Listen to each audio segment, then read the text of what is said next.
Quiero repasar muy rápidamente. Vaya a decir,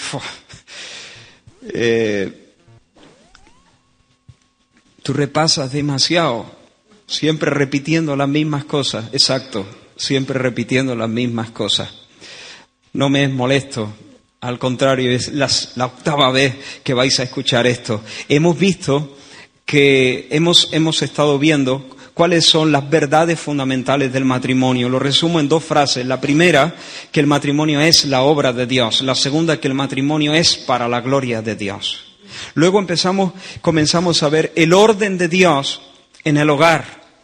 Y vimos que, voy a cambiar un poco el orden, pero que el varón, el esposo, es la cabeza. No debe ser, es la cabeza del hogar. Y su deber es amar.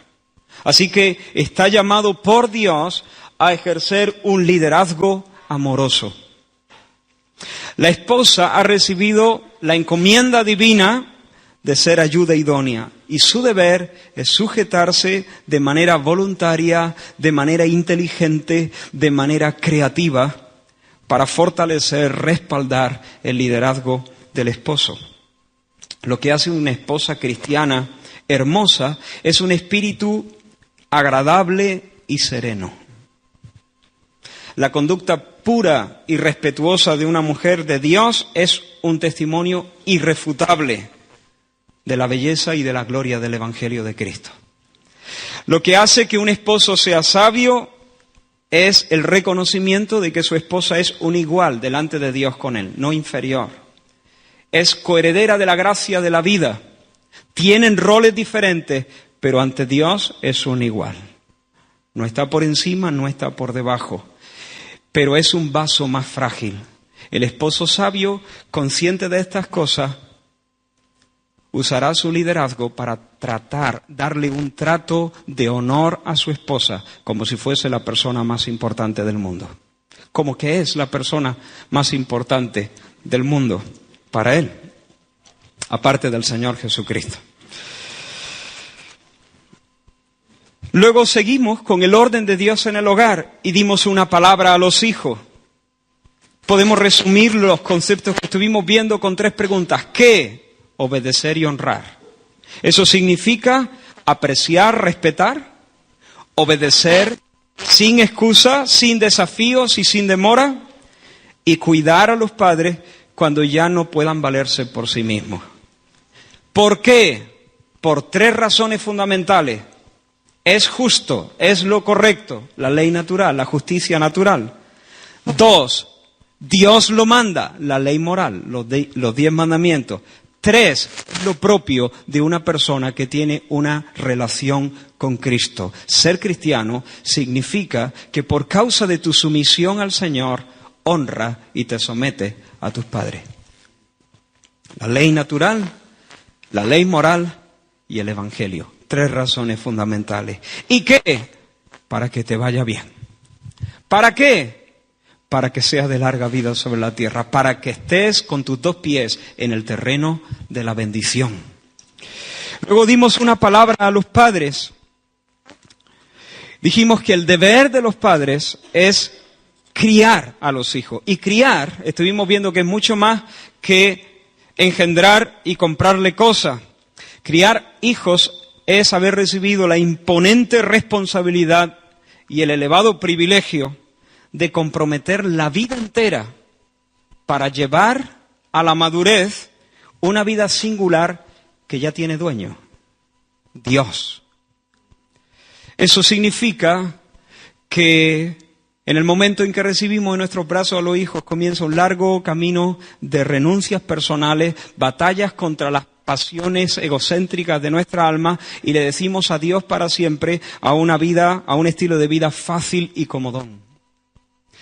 La segunda cosa que vimos es que nuestros hijos necesitan ser criados, abren sus ojos a este mundo como pecadores. Y si nosotros no hacemos nada, si no somos responsables e intencionales, la necedad que viene ligada a sus corazones seguirá creciendo para su ruina. La tercera cosa que vimos es que los padres son los responsables de la crianza de los hijos.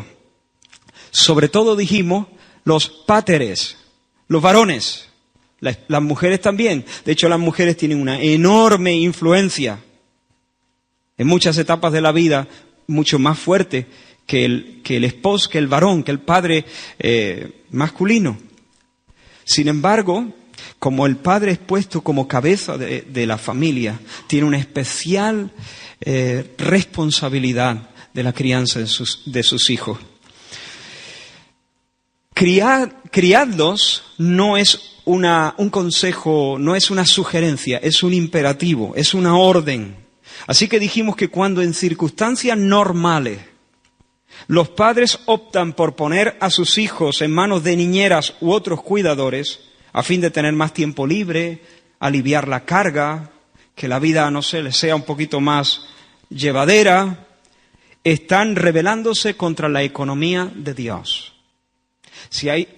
Todos entendemos que hay circunstancias muy particulares, extremas, donde los dos padres tienen que lanzarse a trabajar y los hijos deben estar en manos de otros. Pero deben ser circunstancias extremas y excepcionales y temporales, lo más corto posible, en el momento en que los padres puedan de nuevo recuperar una dinámica donde los hijos se críen bajo su sombra.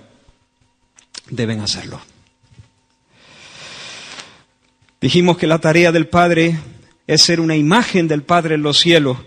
Tal es el llamado, y ese llamado no se puede delegar ni en la escuela, ni en el gobierno, ni en la chacha, ni en un ejército de cuidadores. Esa es tarea del Padre y de la Madre. Dijimos también que la esencia de la crianza es amonestación y disciplina en un contexto de amor, de orden y de paz. Y hablamos de lo que los padres no deben hacer. Y mencionamos 16 cosas, 16 acciones o maneras de conducirse de los padres que roban el aliento a los hijos, que los desalientan, que los exasperan, que los provocan a la ira, que los amargan. Menciono algunas de ellas. Ser un amargado, empezando por ahí. Exigencias injustas, disciplina caprichosa, disciplina humillante, hipócrita, disciplina cruel, disciplina manipuladora o irrazonable, ciega, favoritismo en el hogar, exceso de indulgencia, crítica constante, etc. Así que habiendo visto lo que los padres no deben hacer, esta noche vamos a considerar la parte positiva del mandamiento de Pablo, del mandamiento del Señor a través de Pablo. Tú dices, vale, los padres deben criar a sus hijos, pero ¿cómo? Ya hemos visto lo que no deben hacer, pero ¿qué debo hacer? ¿De qué se trata? ¿A qué se refiere Pablo exactamente cuando dice que debo criar a mi hijo? Tú dices que no es solamente engendrarlo y comprarle cosas, ¿vale? ¿Qué es? ¿Qué hago? Ya sé lo que no debo hacer. Me has dicho 16 noes. Pero ¿de qué se trata? ¿Qué hacemos? ¿Qué espera Dios de nosotros como padres? Eso es lo que nosotros vamos a ver en esta noche. Efesios capítulo 6, versículo 1. Efesios capítulo 6, versículo 1. La palabra del Señor dice, hijos, obedeced en el Señor a vuestros padres, porque esto es justo. Honra a tu padre y a tu madre, que es el primer mandamiento con promesa, para que te vaya bien y seas de larga vida sobre la tierra. Y vosotros, padres, no provoquéis a ira a vuestros hijos, sino criadlos en disciplina y amonestación del Señor. Hasta ahí la palabra. Lo primero que quiero que consideremos, es esta expresión sencilla pero profunda, 2 palabras, del Señor. Disciplina y amonestación del Señor. Quiero leeros parte de una nota que dejó escrita un muchacho que se suicidó en la ciudad de Nueva York. Entre otras cosas, él escribió lo siguiente: mis padres me criaron para que creyera en Dios y para que creyera que Él no importa. Mis padres me criaron para que creyera en Dios y para que creyera que Él no importa.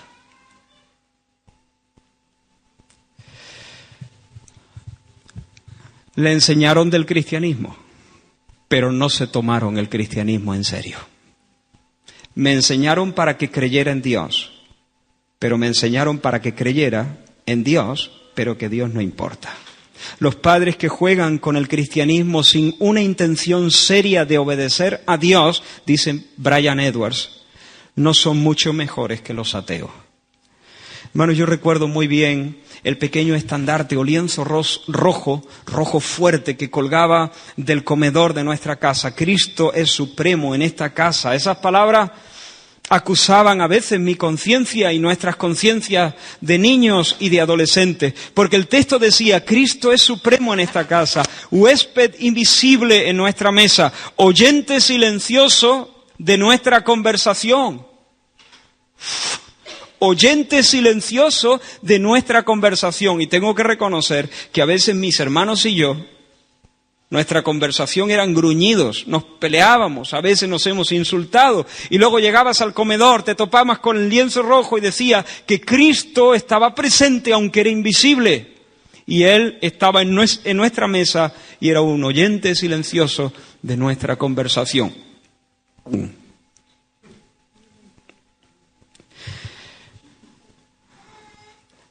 Mis padres me enseñaron a creer en Dios y me enseñaron a creer que Él sí importa y que Él es el tesoro más preciado que alguien puede tener en esta vida. De esta manera quiero también honrarle. Disciplina y amonestación del Señor. Hermano, nuestra meta como padre no es tener hijos bien educados.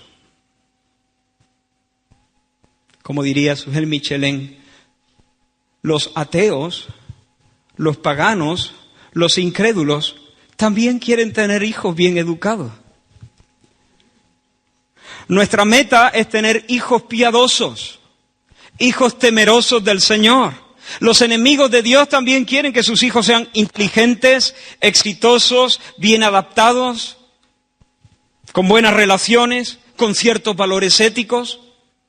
Eso lo quiere la persona también que pasa de Dios. Nuestra meta no es esa. Nuestra meta es que nuestros hijos sean personas piadosas, con una correcta relación con su Dios que los creó. Los padres cristianos saben muy bien que le están criando hijos a Dios. Los padres cristianos saben que sus hijos no son suyos. Mira este texto, hermano, pon mucha atención. En Ezequiel, por medio del profeta, Dios acusa al pueblo de su perversión. Ellos habían llegado en su perversión, en su apostasía, habían llegado a hacer sacrificios humanos.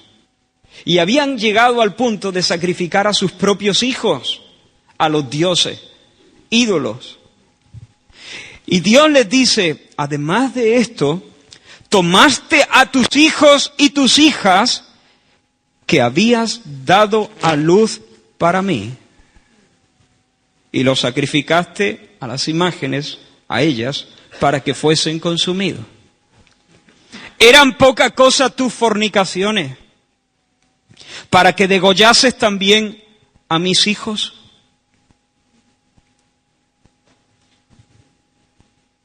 ¿Te das cuenta? Dios dice, los hijos que tú has parido, los has parido para mí. No tienes derecho a tomar mis hijos. ¿Te has dado cuenta del texto? Hermanos, los padres cristianos debemos comenzar ahí. Los hijos nuestros son nuestros, pero no son nuestros. Dios los ha puesto en nuestra mano y le estamos criando hijos a Dios. Esa vida ya tiene dueño. Le pertenecen a Dios. Nuestra meta, entonces, no es tener hijos que se porten bien, que sean exitosos en sus relaciones, sino hijos que conozcan al Dios vivo y tengan una correcta relación con Él. Eso es lo más importante de criar hijos. La meta más importante de criar hijos, que lleguen a amar y a obedecer al Señor y a temerle y a considerarle su Salvador y el tesoro más caro de sus vidas y su Señor. El centro mismo de la disciplina, dice William Hendrickson, el centro mismo de la disciplina cristiana es el siguiente: conducir el corazón del niño al corazón de su Salvador. Conducir el corazón del niño al corazón de su Salvador. Y eso es muy diferente que instruirlo en una religión. Tú puedes meterle la religión por la cabeza al niño. Tú puedes hacer que se aprenda los cantos y las oraciones y los versículos de la Biblia. Pero una cosa muy distinta es conducir su corazón al corazón del Salvador. Así que cuando estamos hablando de amonestación y disciplina y amonestación del Señor, eso quiere decir que el contenido de las enseñanzas de un padre y de una madre, los métodos de disciplina, la meta de la enseñanza, todo eso debe originarse en Dios, debe hacerse por el poder de Dios y debe enfocarse para la gloria de Dios. Todo lo que yo enseño debe estar sustentado en la palabra de Dios. Todo lo que yo hago debe depender de la fortaleza, de la gracia y del suministro del Espíritu Santo en mí. Y todo lo que hago, lo hago con un propósito, uno solo. Santificado sea tu nombre, que Dios sea exaltado, que su gloria sea vista, que Él sea honrado y glorificado. Toda la atmósfera en que la disciplina y la amonestación se administra debe ser tal que Dios pueda sonreír y Dios pueda poner su favor en ese hogar. Os leo literalmente una cita que encontré de Edward Payson. Este es un predicador norteamericano congregacional, nacido en 1783, muerto en 1827, hace ya tiempo. Él dijo: en todos nuestros cuidados, labores y sufrimientos por ellos. Escucha bien esto, hermano. En todos nuestros cuidados, labores y sufrimientos por ellos, una consideración por la gloria divina debe ser el incentivo principal que nos mueva. Si el afecto paternal puede ser santificado por la gracia de Dios y las obligaciones paternales santificadas por un anhelo de promover su gloria, entonces nos elevamos por encima del mundo irracional para ocupar nuestro lugar correcto y educar a nuestros hijos para Dios. Aquí, mis amigos, podemos observar que la verdadera religión o la verdadera fe, cuando prevalece en el corazón, santifica todo. Santifica todo. Hasta la guerra para que se coma el potito. Hasta la guerra para que se coma el potito. Es guerra santa. Por lo tanto, sigue diciendo, eso no lo decía Payson, eso lo del potito lo digo yo. Sigo con Payson. Por lo tanto, el cuidado y la educación de los hijos, por más insignificantes que le parezcan a algunos, deben realizarse teniendo en cuenta la gloria divina. Cuando así se hace, se convierte en una parte importante de la verdadera religión. Allí está la madre, guerreando guerra santa para que se coma el potito. Eso es todo lo que está haciendo. ¿Y sabe lo que está haciendo? Ministrando a Dios. Porque si su educación está enfocada en la gloria de Dios, esa mujer está haciendo culto al Señor y el cielo lo recibe. Hermanos, la meta de un buen padre, entonces, es criar hijos sin quitarles el aliento, sin desalentarlos. No debemos ser el tipo de padres que hacen que sus hijos se amarguen, se frustren, pierdan la iniciativa y sus rostros estén tristes y anden cabizbajos sin aliento ninguno. Al contrario, debemos ser padres que transmiten esperanza, dan aliento, proyectan visión en sus hijos, siembran expectativa de gloria, pero del Señor. Del Señor. Nosotros tenemos el llamado de criar hijos que esperen en Dios. Hijos que se levanten y puedan decir en medio de cualquier circunstancia, alma mía, en Dios solamente reposa. Hijos que sean felices en Dios. Hijos que estén contentos en Dios. Si tú crías un hijo contento en Dios, esa es una persona invencible. Porque si está contento en el dinero se puede disipar.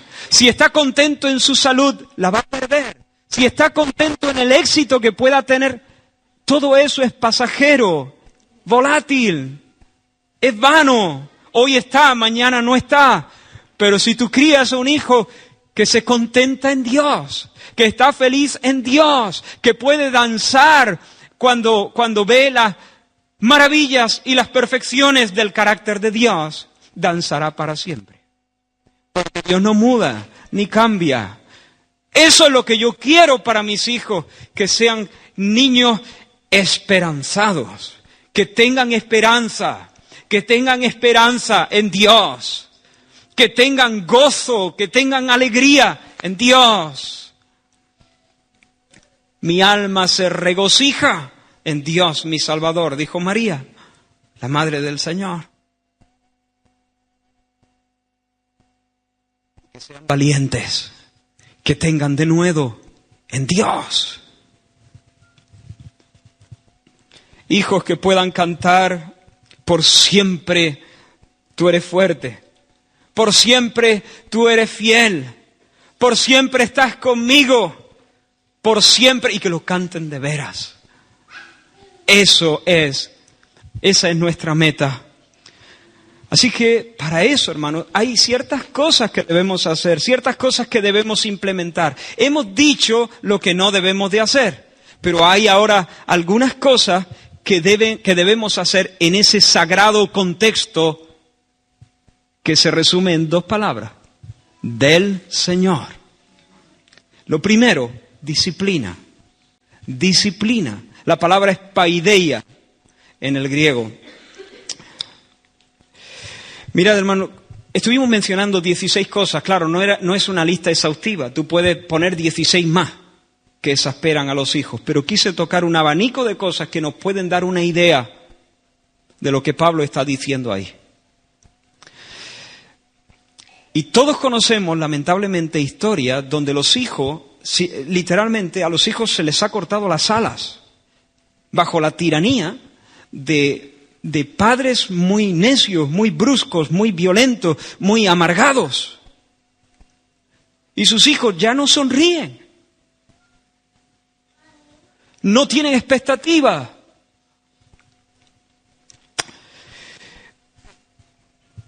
En España, claro, yo esto no lo he vivido, pero he escuchado historias.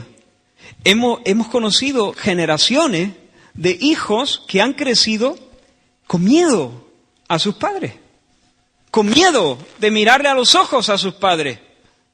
Los padres eran personas distantes, agresivas, extrañas, rudas, sin ninguna muestra de afecto, nunca una caricia o una palabra amable. ¿Y saben lo que nos ha pasado? Hemos reaccionado contra eso y nos hemos ido al extremo opuesto. Suele pasar.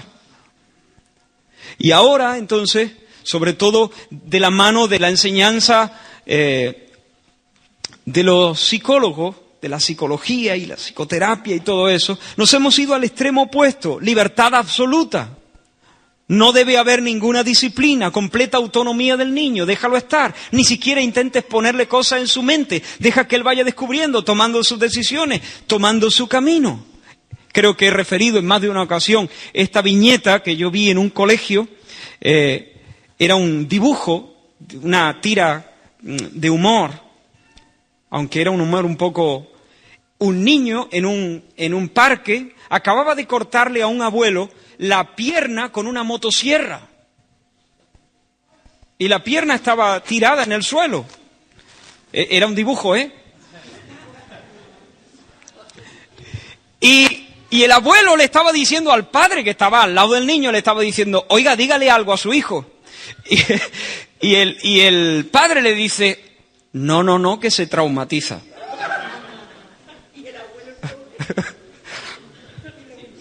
Esa es la manera de pensar de la sociedad en la que estamos viviendo. Ese resumen, no recuerdo quién era, pero lo plasmó en un dibujo.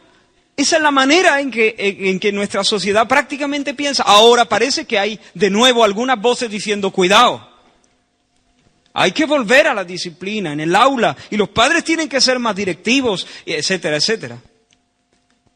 Pero todavía estamos cosechando, y vamos a seguir cosechando un tiempo, el fruto amargo de habernos ido al otro extremo. Hermanos, la falta, lo contrario, lo opuesto a la disciplina equivocada, no es la falta de disciplina, es la disciplina correcta.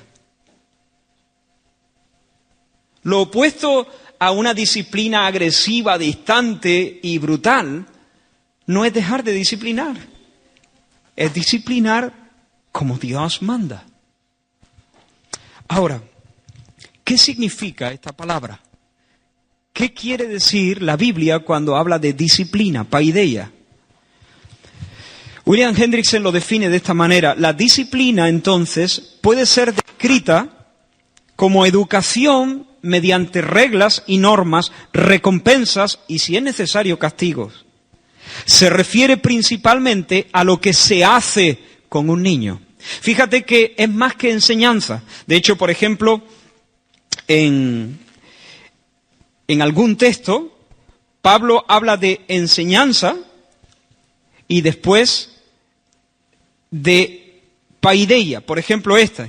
Toda escritura es inspirada por Dios y útil para enseñar, para reprender, para corregir, para instruir, paideia. Sí que son términos, la instrucción, la disciplina incluye enseñanza, pero es más que enseñanza, es más general. Entrenamiento, hermano, entrenamiento. Eso es lo que significa. Con todo lo que eso implica. Implica reglas, normas, recompensas, castigos, etcétera, etcétera. De tal manera que tú le ofreces a tu hijo un entrenamiento. Entrenamiento para llevarlo, dijimos, a la madurez. Entrenamiento en la vida piadosa. Entrenamiento. En algunas ocasiones, cuando se utiliza esta palabra en la Escritura, se está refiriendo expresamente al castigo. Pero no siempre su uso es tan limitado. Por ejemplo, en este texto, porque el Señor al que ama, paideia, y azota a todo el que recibe por hijo. Si soportáis la paideia, si soportáis la disciplina, Dios os trata como a hijos. Pero en último término, se refiere a todo el proceso de discipulado, incluyendo castigo. Por ejemplo, este texto, el que detiene el castigo a su hijo aborrece, mas el que lo ama, desde temprano, no desde las 6 de la mañana, no, desde que tiene 0 años, en el día 1, desde temprano, lo entrena, lo discipula, lo educa, disciplina. Yo he sido entrenador de tenis de mesa, aunque no lo parezca. He entrenado niños a tenis de mesa y eso tiene un proceso. Tú no le enseñas el golpe de ataque el primer día. Tú le enseñas el golpe normal, el golpe de derechas, golpe plano, normal. Y luego le enseñas el golpe plano de revés. Y una vez que más o menos ha dominado el golpe, entonces puede enseñarle un golpe de ataque o el golpe cortado. ¿No será de la pila? No. Bueno, si vosotros no os distraéis, Yo no me distraigo. El golpe cortado o el golpe de ataque, una vez que los otros están dominados. El golpe de ataque, el top spin. Topping en Andalucía. Y entonces uno sabía, llega el niño, no sabe nada, entonces tú tienes que decirle primero cómo coloca el cuerpo, cómo coloca las piernas, a qué distancia de la mesa, cómo toma la pala. Los primeros momentos le pides que tomando bien la pala, cogiendo bien la pala, pues mantenga la pelota dando botecitos y luego con el revés, etcétera, para que se vaya familiarizando. Luego lo sitúas en la mesa y va dando el golpe plano. Es todo un proceso. Paso 1, paso 2.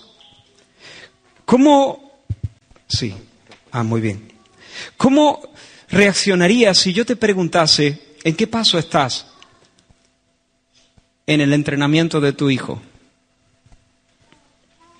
Sí, yo sé que la educación es mucho más que un proceso mecánico de paso 1, paso 2, paso 3. Estamos haciendo muchas cosas al mismo tiempo. La pregunta no se puede responder de una manera fácil, pero creo que nos servirá para transmitir lo que quiero decirte.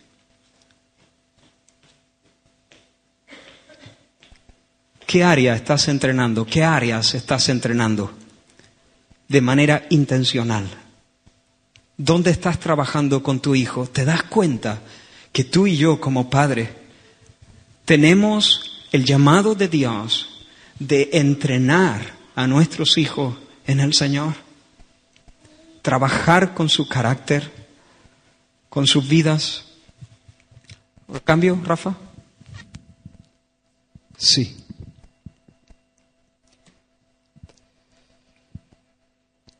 Hermanos, Dios ha puesto a estos niños en nuestras manos y nosotros debemos entrenarlos para la vida piadosa. A nosotros nos corresponde establecer parámetros, dinámicas, experiencias, relaciones, incentivos, castigos, en fin, el contexto, el ambiente, la atmósfera donde ellos pueden crecer hacia la madurez. Es nuestra responsabilidad, hermanos, entrenar a nuestros hijos en el conocimiento de las Escrituras. ¿Lo estás haciendo? ¿Cómo lo estás haciendo? Es nuestra responsabilidad entrenar a nuestros hijos en el respeto a los demás, a ser buenos ciudadanos, a tirar los papeles en la papelera. Es nuestra responsabilidad entrenar a nuestros hijos para que tengan un carácter compasivo y no cruel. Somos nosotros quienes debemos establecer criterios firmes en relación al uso de la tele. Somos nosotros los que dicen en la casa cuánto tiempo se ve la tele y qué programas se ven en la tele, qué programas no se ven en la tele y cuánto tiempo se puede usar para conectarse a Internet. Somos nosotros los que decimos cuándo un niño puede usar el móvil y cuándo un niño no puede usar el móvil. De hecho, somos nosotros los que decimos que un niño no va a tener un móvil. No dejes un móvil en las manos de un niño. Como no dejarías una pistola cargada en las manos de un niño. Porque con los móviles se enganchan a Internet, lo saben, ¿no? Y eso es ponerle veneno en las manos a tu hijo. Seguramente se lo va a tomar.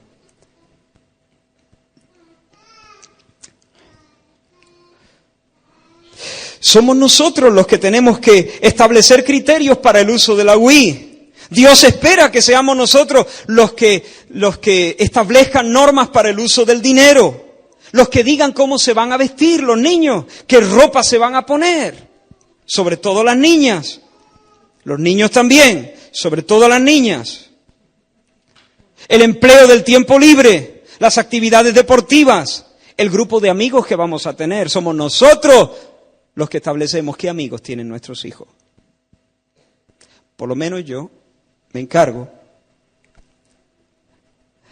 de decidir con quién se va a juntar mi hijo y con quién no se va a juntar mi hijo. Cuando tenga 18 años será diferente. Pero ahora mismo, que tienen 10 y 12, yo me encargo de decir con quién se juntan. Y la chica todavía más, con 6 años. ¿Me explico? Entrenamiento. disciplina. Dios espera eso de mí, de nosotros. Dios espera que nosotros decidamos y establezcamos normas para decirle qué cantidad de comida va a comer el niño.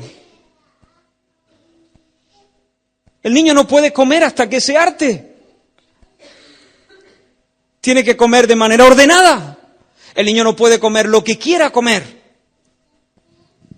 Somos nosotros los que tenemos que establecer normas en cuanto a las tareas domésticas o el estudio en el colegio. Los libros que van a leer. Cómo vamos a usar el día del Señor. Si el niño jugará a la final en el domingo a las 11 de la mañana. O si honraremos al Señor viniendo aquí. Somos nosotros los que establecemos esos criterios. Quiero leeros algunas instrucciones que el pastor puritano Richard Baxter da en una obra, se llama, este es el volumen 1 de un libro cristiano de instrucciones acerca de economía cristiana. Y se titula Las responsabilidades de los padres para con sus hijos. Y quiero leeros algunas cosas. Hermanos, ¿estáis muy cansados? ¿No? Espero que, yo sé que la hora no ayuda, pero espero que podamos tener un poquito de paciencia. Queremos terminar este tema hoy. Escuchad lo que dice Richard Baxter en el siglo XVII. Si amas las almas y los cuerpos de tus hijos, acostúmbrales a la temperancia, el dominio propio, desde la infancia. Y no dejes que sus apetitos o deseos desenfrenados, sino tu propia razón sea el árbitro y la medida de la dieta de ellos. Acostúmbrales a comer de manera reservada, de manera que moderadamente satisfagan su apetito. Asegúrate de que sus dietas sean medidas por ti mismo y no hagas que los sirvientes les den más. Ni los abuelos. Ni les permitas comer o beber entre comidas, o fuera de momento. Así les ayudarás a vencer sus inclinaciones sensuales y les darás a la razón el dominio de sus vidas. Y harás, con la ayuda del Señor, tanto como puedas para ayudarles a temperar saludablemente sus cuerpos, que será una gran bondad hacia ellos y les capacitará para sus responsabilidades toda la vida. Otra. En cuanto a los deportes y la recreación, que sean de tal tipo y en tal cantidad que puedan ser necesarias para su salud y disfrute, pero no en exceso como para distraer sus mentes de las cosas mejores, y que les alejen de sus libros y otras responsabilidades, ni a otras cosas que puedan tentarles hacia la apuesta o la codicia. Los niños deben practicar el deporte conveniente para la salud del cuerpo y la agilidad de la mente, de manera que el buen ejercicio les hace bien a sus cuerpos y el poco ejercicio más bien les adormila. Las cartas y los dados y otros deportes de ocio son mayormente poco aptos y tienden a dañar tanto el cuerpo como la mente. Entenderlo en su contexto también, hay matices. Esto se llama entrenamiento, hermano. Entrenamiento. Otra, usa toda tu sabiduría y diligencia para sacar de raíz el pecado del orgullo. Y para tal fin, no te complazcas, como es usual en algunos padres con poco entendimiento, en hacerles jovencitos demasiado finos, elegantes, y luego decirles y repetirles cuán finos y delicados son ellos. Más bien encomienda la humildad y la sencillez y habla con desprecio del orgullo y de la fineza arrogante para criar una aversión a estas cosas en sus mentes. Entrenamiento.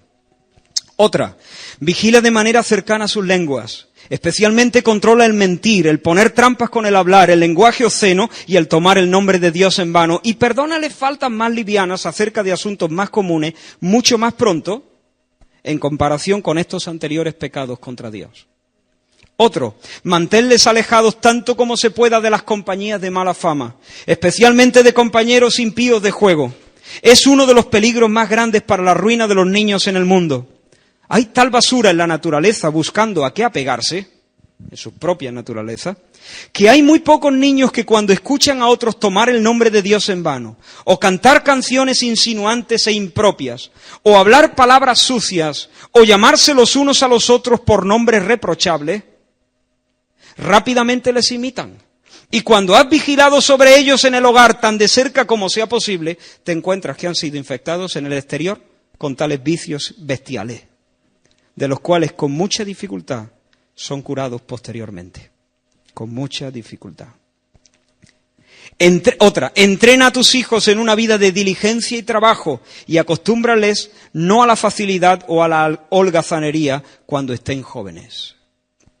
Otra, corrígele no con tus pasiones encendidas, pero permanece hasta que perciban que estás calmado. Porque de lo contrario pensarán que tu ira, más bien que tu razón, es la causa de la corrección. Es decir, que le estás pegando porque te han fastidiado. Siempre muéstrales la ternura de tu amor y cuán poco dispuesto estás a corregirles si es que se pudiera reformarlos de alguna manera más fácil.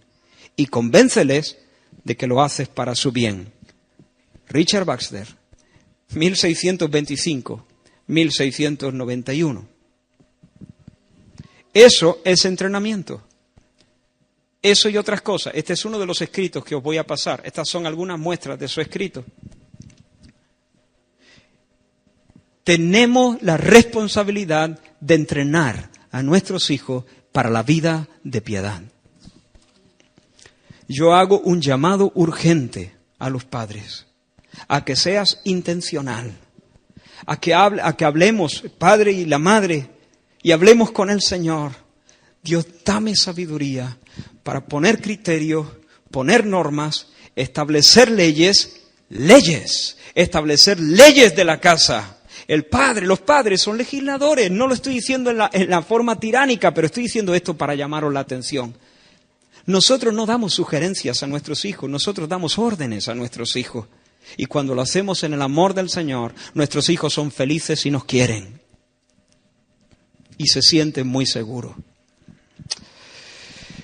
Simplemente paso este punto recomendando, nosotros hace un tiempo dimos toda una enseñanza de unas 5 horas más o menos acerca de, llamamos a este énfasis pastoral, pastoreando el corazón de nuestros hijos. Basamos casi todo el material en un libro del pastor Ted Tripp. Y eso está en audio grabado. Para los miembros de la congregación yo te pido que puedas revisarlo y si no lo has escuchado lo puedas pedir. Para poder, allí sobre todo también hicimos mucho énfasis en el área del castigo. Cómo castigar de manera correcta, amante, de manera sana, para bendecir a nuestros hijos y no herirlos. Ahora pasamos al segundo punto. Disciplina, al tercero, perdón. Y amonestación. ¿Qué es amonestación? Esa palabra, noutesia, quiere decir literalmente poner en la mente. Poner en la mente. William Hendrickson, de nuevo, dice, es la acción formativa por medio de la palabra hablada. Acción formativa por medio de la palabra hablada. Fíjate que lo otro era lo que hacíamos con el niño. Esto es lo que le decimos a los hijos. Sea ella de enseñanza, de advertencia o de aliento, se refiere principalmente a lo que se dice al niño. Jay Adams, el Lutero, por así decirlo, de la consejería bíblica, lo llama, a esta palabra noutesia, lo llama confrontación noutética. Y eso vino a ser el santo y seña de la consejería bíblica, que se opone a los sistemas integracionistas, donde combinan elementos de la psicología con elementos de principios bíblicos. Nosotros estamos en contra de la integración de ambas cosas, creemos que son dos mundos completamente opuestos y nos apegamos al consejo único de las Sagradas Escrituras. Ahora, confrontación noutética o amonestación, que es lo mismo, implica 3 cosas. Este es tu deber, padre, toma nota. La primera, implica que hay un problema.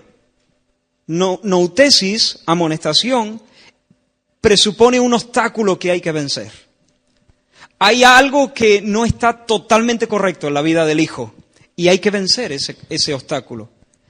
Hay que corregir al niño, hay que llevarlo, pero ya no por medio de un castigo, por medio de algo que hago, sino influenciando la mente de él, influenciando el nous, la mente de él. Entendemos que Dios quiere que el niño cambie en algo. Ahí entra amonestación.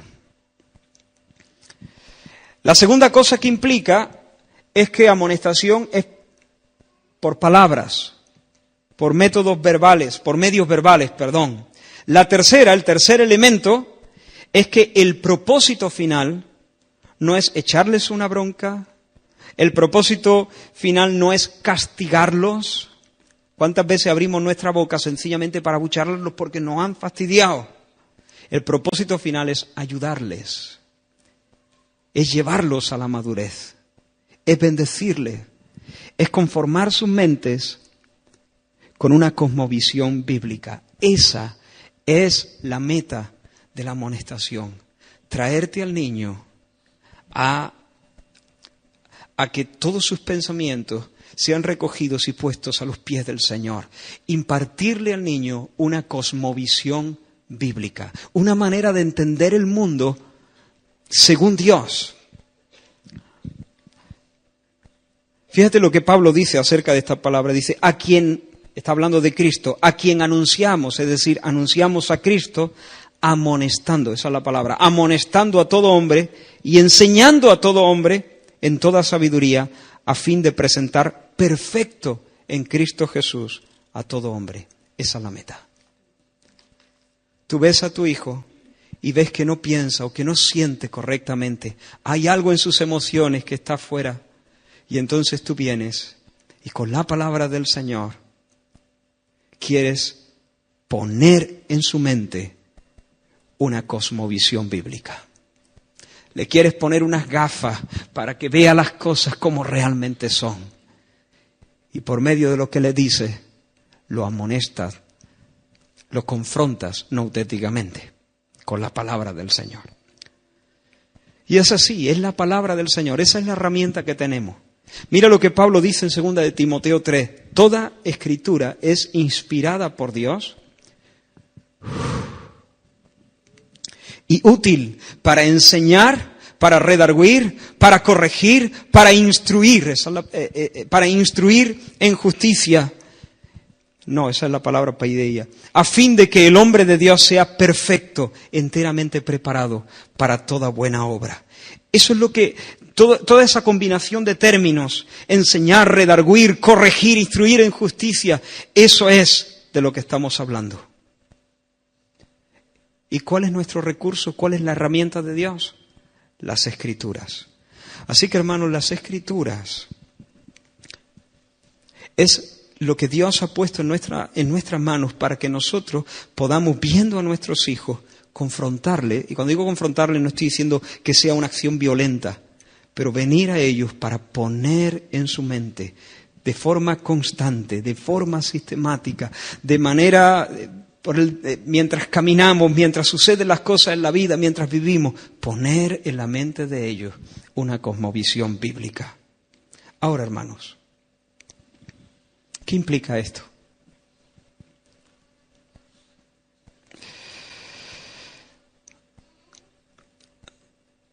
La palabra del Señor nos dice, cuando Pablo habla a Timoteo, le dice, procura presentarte delante de Dios aprobado,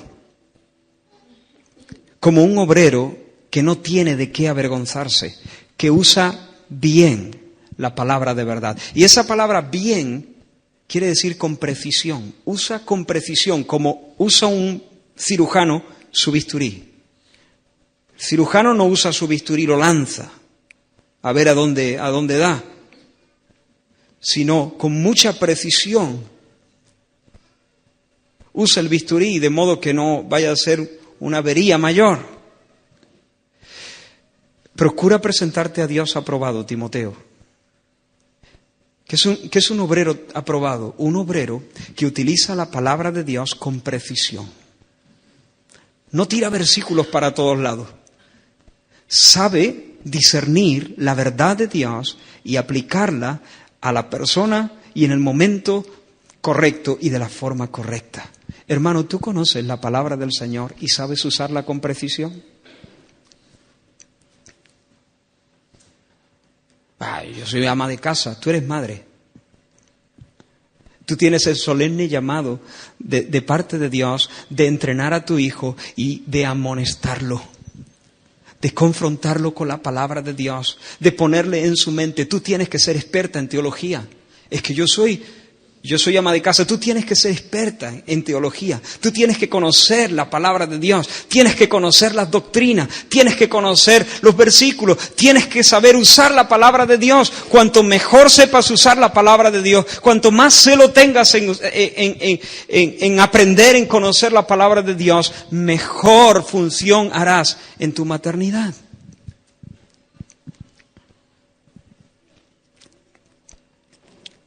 Conoce las Escrituras, hermano. Conoce las Escrituras, hermana. Vienes los domingos aquí, te sientas ahí y dices, Señor, por favor, háblame, abre mis ojos, quiero conocer, quiero aprender a trazar bien las Escrituras, quiero aprender las doctrinas, quiero discernir bien esto, porque luego el lunes yo y solo yo tengo la responsabilidad, junto con mi esposo, junto con mi esposa, de criar este hijo que no es mío, que es tuyo, y tú me lo has puesto en mis manos durante unos años, y quiero hacerlo bien, Señor. Vengo aquí para formarme, vengo aquí para entrenarme, vengo aquí para ser capacitado, porque tengo una tarea muy grande que hacer. Y no puedo pegar el tajo por cualquier lado.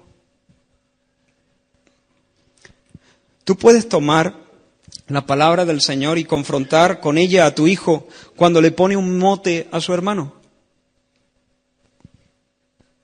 El niño le pone un mote a su hermano. Tú puedes tomar la palabra del Señor y con el consejo del Señor trazar las Escrituras en línea recta y ministrar la mente de ese niño. Tú puedes tomar las Escrituras y confrontar nautéticamente a un niño que come demasiado y es un glotón.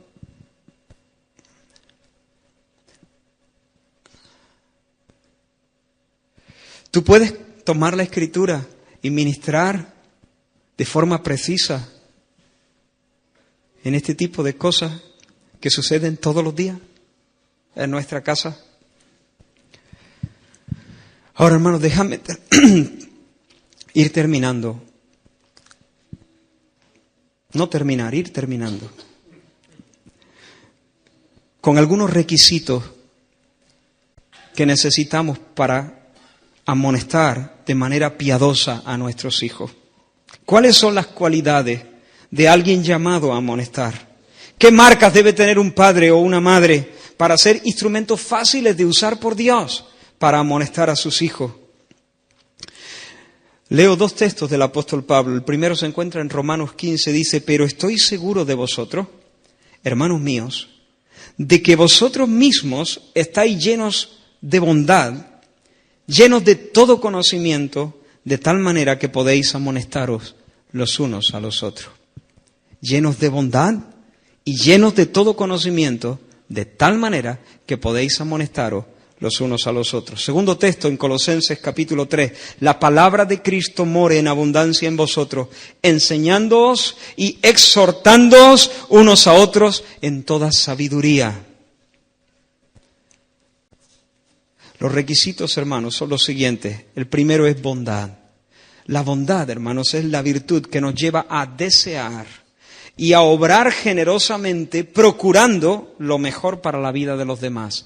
El Padre bondadoso es el Padre que anhela con toda su fuerza el mayor bien espiritual para su hijo, el mayor bien para su hijo. El Padre bondadoso, la Madre bondadosa es la que obra generosamente, procurando el mayor bien para sus hijos. Ha descartado el egoísmo y está enfocada en hacer bien y en desear bien y en procurar bien para sus hijos. Bondad. Ser lleno de bondad es un requisito indispensable para amonestar de forma piadosa. Y la bondad es un fruto del Espíritu. Mas el fruto del Espíritu es amor, gozo, paz, paciencia, benignidad, bondad. Bondad es la obra del Espíritu. Nadie es bondadoso por su propia naturaleza. Los hijos de Adán son egoístas. Pero cuando el Espíritu Santo llega a una vida, el fruto que produce es bondad. Bondad. Y procuramos el bien, y trabajamos, y nos esforzamos, y nos extendemos para procurar el bien. Y eso nos capacita para confrontar con la palabra. Para venir al niño que es un glotón y no decirle con una mueca agresiva, ¡deja ya de comer! ¡Te vas a poner como! No.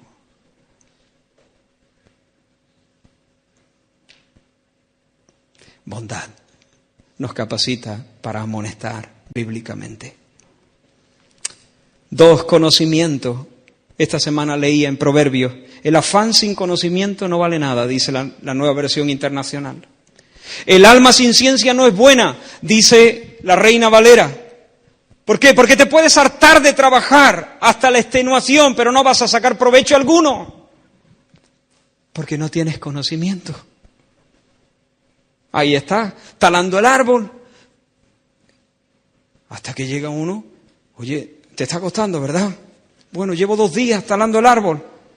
Es que le estás dando con la hoja, con la parte de atrás de la hoja. Dale la vuelta al hacha, por la otra corta más.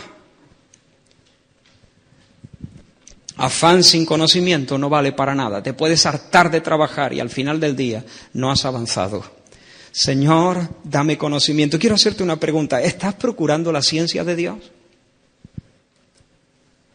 ¿Estás procurando el conocimiento de Dios? ¿Has invertido últimamente en buenos materiales de lectura para capacitarte para tu tarea de padre o de madre? ¿Has estado buscando cómo perfeccionar? Es más importante aún, ¿te has sentado alguna vez delante de la Biblia, has buscado una concordancia y has dicho, voy a hacer un estudio bíblico acerca de la crianza, voy a ver qué dice de los hijos y de los padres y de la educación, voy a buscar la palabra de Dios, me voy a poner delante de aquel de cuya boca viene el conocimiento y la ciencia? ¿Has levantado tus manos a la sabiduría y has dicho, Señor, Señor, clamo a ti, dame conocimiento, dame ciencia, no me dejes laborar hasta el final del día, Señor, no me dejes errar el blanco, dame conocimiento, dame... Tercera característica, sabiduría. Y básicamente, el hombre sabio es aquel en cuyo corazón habita ricamente la palabra del Señor. Y no solamente conoce el significado de los términos, sino que ha incorporado esa verdad a su vida y la ha aplicado a sí mismo y ahora puede aplicarla a la vida de sus hijos. Yo puedo definirte un paraguas, puedo decirte de qué material está hecho, puedo decirte cuántas varillas tiene, puedo decirte el color que tiene, el material, todo. Puedo hacerte una redacción y un poema y te puedo hacer una canción del paraguas. Pero si no lo abro cuando llueve soy un necio. Estoy lleno de conocimiento, pero no de sabiduría. La sabiduría es cuando tú sabes aplicar en el momento correcto el conocimiento que tienes. Abre el paraguas. Esa es la persona que luego le puede decir al niño, mira hijo, mira de aquí, ¿ves? Le presiona, tiras para arriba, ¡pa! Y se abre. Y tú te pones debajo. Bondad, conocimiento, sabiduría, pero 2 cosas más. Compasión seria. Por tanto, velad, dice Pablo a los ancianos en Éfeso, por tanto, velad acordándoos que por 3 años, de noche y de día, no he cesado de amonestar. Otra vez la palabra, no he cesado de amonestar con lágrimas. Esto a veces es lo que nos falta, las lágrimas. Pidámosle al Señor que nuestros ojos no sean secos y que podamos amonestar y amonestar a nuestros hijos con lágrimas también, con una tierna compasión. Y por último, la confianza en Dios. El versículo siguiente del que acabo de leer es este. Lo voy a leer otra vez. Por tanto, velad acordándoos que por 3 años de noche y de día no he cesado de amonestar con lágrimas a cada uno. Y ahora, hermanos, os encomiendo a Dios. Os encomiendo a Dios, que tiene poder, y a la palabra de su gracia, que tiene poder para sobreedificaros y daros herencia con todos los santificados.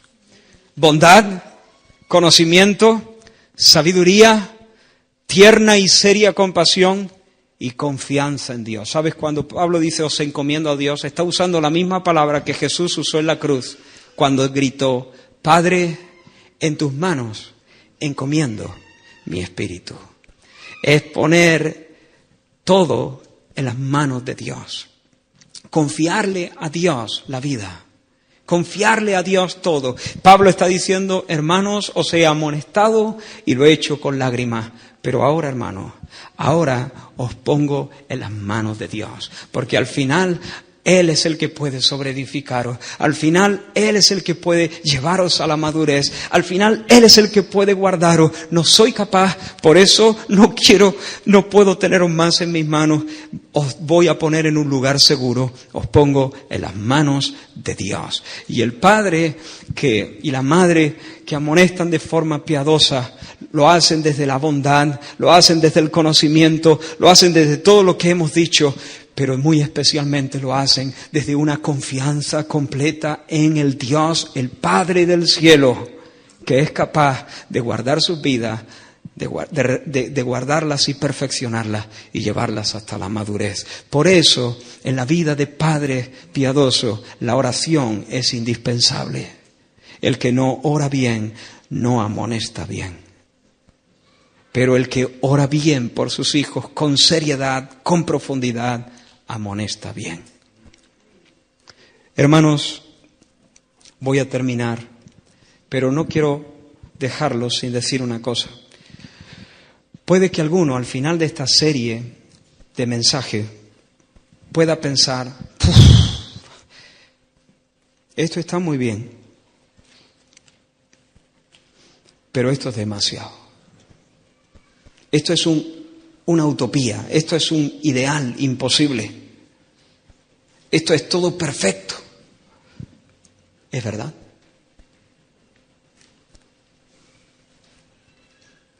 Es perfecto. Hemos visto al marido perfecto, la esposa perfecta, el hijo perfecto y el padre perfecto. Entonces, ¿qué hacemos, hermano? No he dicho nada. Lo borramos.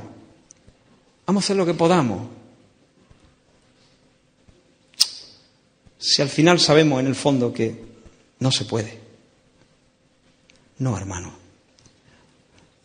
En su misericordia Dios no nos baja el listón. Sed perfectos como vuestro Padre en los cielos es perfecto. En su misericordia Dios no nos baja el listón. ¿Sabes lo que hace? Si ya lo hemos dicho varias veces. Termino diciendo la verdad, una de las verdades centrales. ¿Qué dijimos al principio? ¿Qué hemos dicho varias veces en esta serie? Es imposible vivir esta vida. Todo arrancó con un participio. Someteos unos a otros. Un participio que dependía de un imperativo. Un participio que era parte de otros participios que juntos dependían de un imperativo. ¿Cuál era ese imperativo? Sed llenos del Espíritu Santo.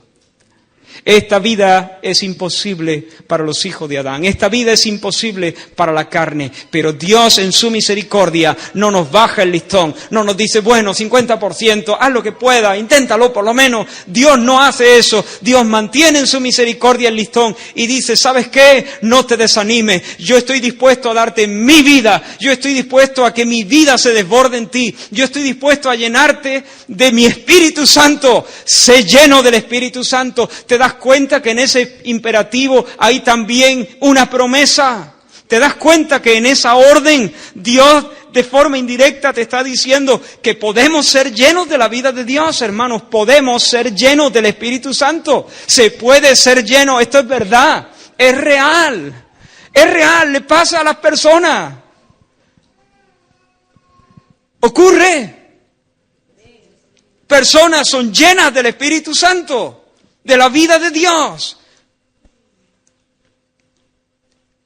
Y cuando el Espíritu Santo toma posesión de nosotros, entonces podemos caminar en este camino estrecho. Con caídas. Yo no creo en la perfección de este lado de la eternidad. Con caídas. Pero enseguida nos levantamos y el Señor nos vuelve a levantar y seguimos corriendo en el camino de la santidad. Y aquellos que corren en el camino de la santidad, por torpes que son, no se extravían. El Señor los guarda. Bendito sea el nombre del Señor. Padres, criadlos. Criadlos, criadlos vosotros. Padres, criadlos en el Señor. En la amonestación y disciplina del Señor. Padres, no los provoquemos a ira, de modo que les quebremos el espíritu y les robemos el aliento. Padres, entrénalo con cuidado para la vida piadosa. Entrénalo bien en todas las áreas para la vida piadosa.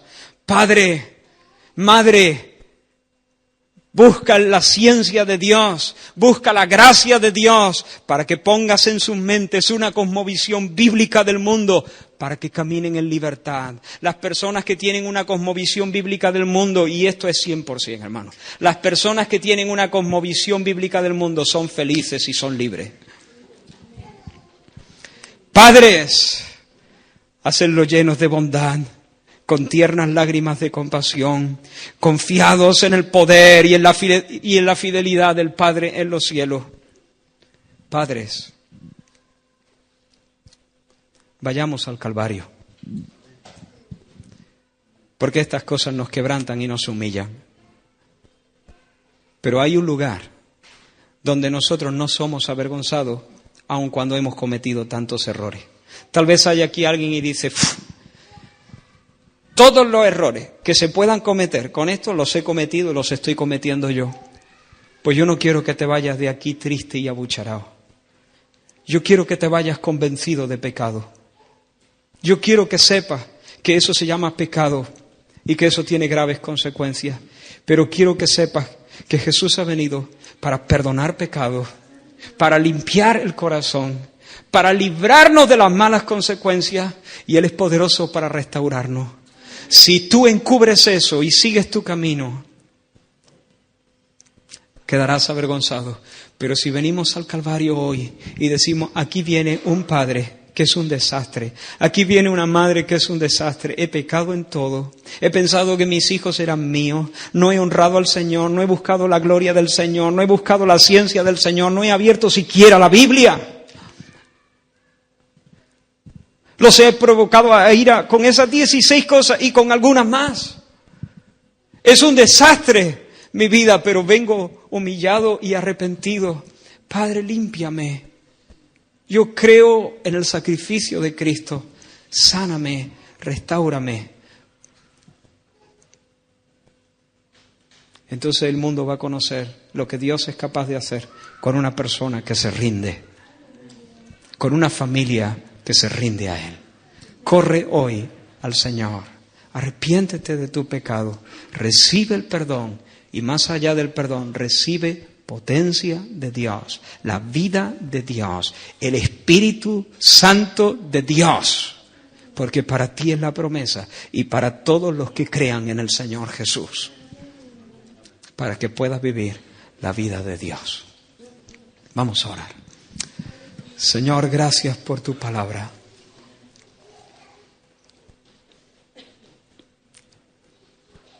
Diremos a nuestro avergonzador que en tu palabra hemos confiado.